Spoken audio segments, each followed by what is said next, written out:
जगतसिंहपुर जिले में धान संग्रह केन्द्र उद्घाटित। आज कुजंग ब्लॉक अंतर्गत साइलु ठारे 2024-25 वर्ष निमंते जगतसिंहपुर जिला प्रशासन और नियंत्रित बजार कमिटी राहामा पक्षर जिले में धान संग्रह केन्द्र मानव मंत्री शिल्प दक्षता विकास और वैषयिक शिक्षा श्री संपत चंद्र स्वाई द्वारा शुभ उद्घाटित हो जाइछे। जिले में 106 प्राथमिक कृषि समवाय समिति और 9 महिला स्वयं सहायक गोष्ठी माध्यम चाषी मान धान संग्रह कर बैठक में मानव मंत्री श्री संपत चंद्र स्वाई जोगदे कहले जे चलित वर्ष चाषी मान सुव्यवस्थित स्वच्छ और सहज धान किणाहेब। चाषी माने जेपरि सठिक भाव धान क्रय बिक्री करेंगे से गुरुत्व देवाक मंत्री श्री स्वाई जिलापाल को परामर्श करते। सरकारी अधिकारी और नोडाल ऑफिसर चाषी प्रति कोहल मनोभाव पोषण करने को कहते।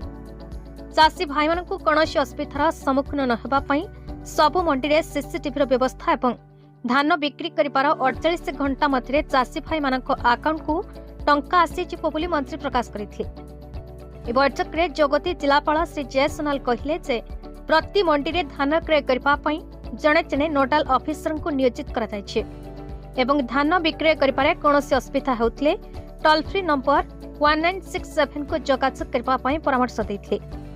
अतिरिक्त जिलापाल पारादीप श्री निरंजन बेहेरा स्वागत भाषण देते। जोगाण अधिकारी श्रीमती सुजाता मिश्र कहले चाषी माने सेमानक धान सुलभ मूल्य रे विक्रय करिपारिबे। चाषी भाई माने सुखिला और सफा धान विक्रय केन्द्र को आणंतु एवं सरकारी धार्य उचित सहायक मूल्य रे पांतु। साधारण धान क्विंटाल प्रति सहायक मूल्य 3100 टंका और ग्रेड ए धान क्विंटाल प्रति सहायक मूल्य 3120 टंका सरकार द्वारा धार्य कर चाषी माने संग्रह केन्द्र में सकाळ 7 घटिका संध्या 6 घटिका पर्यंत धान पहुंचाइबे। बैठक में एआरसीएस श्री प्रभात चंद्र शतपथी जोगाण विभाग कर्मकर्ता मंडीर सेक्रेटरी चाषी मिलर और गणमाध्यम प्रतिनिधि प्रमुख उपस्थित थे। शेष में उप जिलापाल श्री प्रशांत कुमार तराई धन्यवाद अर्पण करते। जगतसिंहपुर दीपक महंती रिपोर्ट, भारत न्यूज।